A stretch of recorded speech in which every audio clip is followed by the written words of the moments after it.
आतापर्यंत या सगळ्या मुलांनी खूप छान छान कविता सादर केल्या आणि कल्पनाशक्ती म्हणजे आता ब्रह्मांड आणि या सगळ्या गोष्टी फिरून मी काही यांच्या एवढा मोठा कल्पत नाहीये. आपल्या सगळ्यांच्या आयुष्यात तुम्ही बऱ्यापैकी सगळे मोठे आहेत, आपले सगळे प्राध्यापक आहेत, तर आपल्या सगळ्यांच्या आयुष्यात कधी ना कधीतरी पहिलं प्रेम होतं. ओके,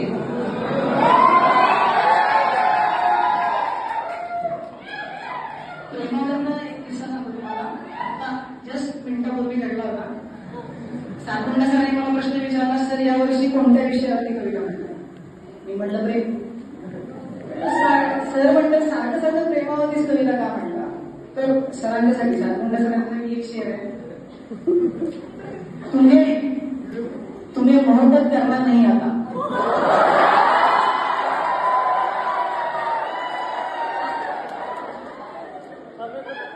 तुम्हें मोहब्बत करना नहीं आता, मुझे मोहब्बत के सिवा कुछ नहीं आता.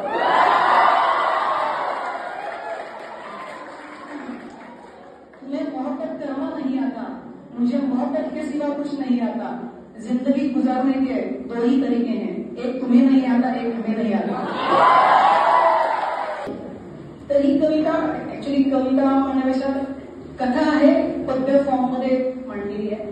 तुम्हाला आवडलं तर जरूर दाद द्या. गल्लीमध्ये रंगलेला क्रिकेटचा डाव ही साधारण 6वी-7वीच्या मुलापासून सुरू होते कविता आणि तुम्ही पुढे दोन लक्षात येत काय होतं. गल्लीमध्ये रंगलेला क्रिकेटचा एक डाव, धापा टाकत घेतलेली चोरटी एक धाव, थंड हवेच्या झोतासारखी ती कुठून तरी येते, सहजच आणि जाताना काळीच घेऊन जाते. अर्धवट कळणारं आणि न कळणारं अल्लड असतं वय, अर्धवट कळणारं आणि न कळणारं अल्लड असतं वय, चोरटा कटाक्ष टाकतानाही किती वाटतं भय. एके दिवशी निरोप येतो बोलवलंय तिच्या घरी, एके दिवशी निरोप येतो बोलवलंय तिच्या घरी, फक्त वाटतं गड्या सापडली आपली चोरी.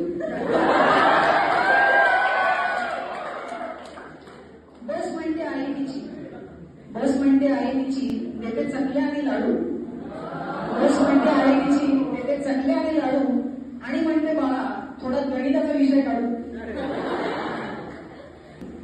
इथं माझ्या मुलीचा ना थोडा कच्चा आहे अभ्यास, आणि तू होतोस म्हणे दरवर्षी अव्वल क्रमांकाने पास. बाळा म्हणते थोडा हिच्यासाठी ही वेळ काढ, बाळा म्हणते थोडा हिच्यासाठी ही वेळ काढ, काहीही करून मात्र हिला पुढच्या वर्गात धाड. जनरली कसं असतं, सुंदर मुली थोड्या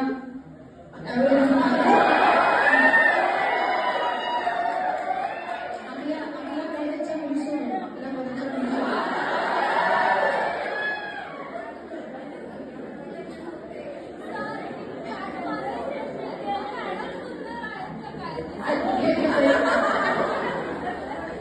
मी म्हणलं ना, आपल्या कॉलेजच्या मुली आणि प्राध्यापक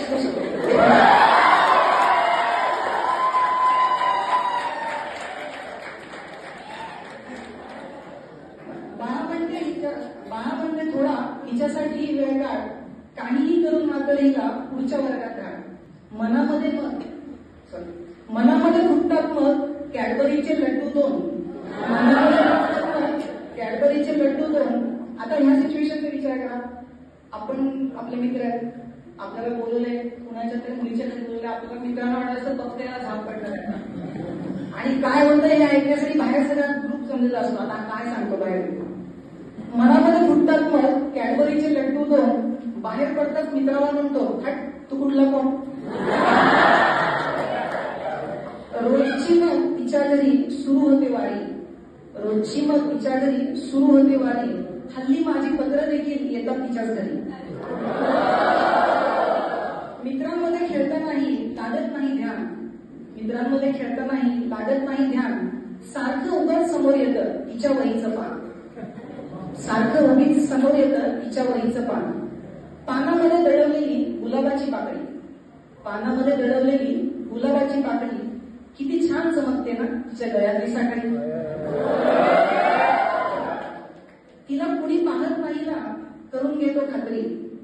हा सगळ्यांचा अनुभव आहे शाळेमध्ये. आपण तिच्याकडे बघतो, तिच्याकडे आणि पण बघतोय का हे बघत असतो. तिला कोणी पाहत नाही ना करून घेतो खात्री. तिचा चेहरा पाहत राहतो दिवसाच्या आणि रात्री.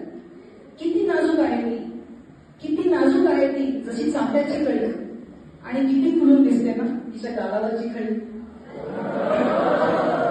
स्वप्नांसारखे उडून जातात गुलाबी ते दिवस, स्वप्नांसारखे उडून जातात गुलाबी ते दिवस. यमासारखी समोर येते परीक्षेची आवाज. पूर्व परीक्षेत तिच्या यशाची चढते असते कमान. प्रियम सगळ्यांना माहिती दहावीची फिल्म आठवत असेल. पूर्व परीक्षेत तिच्या यशाची चढते असते कमान. आपल्या प्रगती पुस्तकावर येतं पहिलं लाल निशाण. बाबांना मग येते माझ्या शिकवणीवर शंका. बाबांना मग येते माझ्या शिकवणीवर शंका. आईच्या हातच्या धपाट्यांचा वाचतो दंडी टंका. बंद होतात पूर्णपणे तिच्या माझ्या भेटी. बंद होतात पूर्णपणे तिच्या माझ्या भेटी. जसं असावं दोन तिळांनी एकमेकांसाठी. कॉलेजमध्ये भेटीनच तिला बांधतो मी चंग. आणि सुट्ट्यांमध्ये आपल्या जागी होऊन जातो दंग. परत आल्यावर मात्र ती कुठेच दिसत नाही. परत आल्यावर मात्र ती कुठेच दिसत नाही. पहिला नंबर येऊनही मग बरं मला वाटत नाही. पाहत राहतो आम्ही लावलेलं गुलाबाचं रोप. पाहत राहतो आम्ही लावलेलं गुलाबाचं रोप. जाता जाता तिने सारा घेतला नाही देऊ. का असाच सरत जातो पण आठवण सरत नाही. काळ असाच सरत जातो पण आठवण सरत नाही. तिला वजा केल्यावर बाकी काहीच उरत नाही.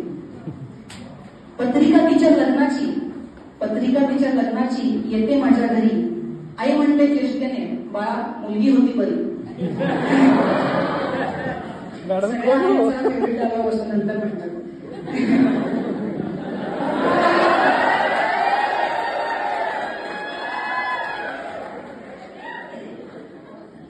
पत्रिका तिच्या लग्नाची येते माझ्या घरी. आई म्हणते चेष्टेने बाळा मुलगी होती बरी. चेहरा होतो लालकुंद आणि डोळ्यांमध्ये पाणी.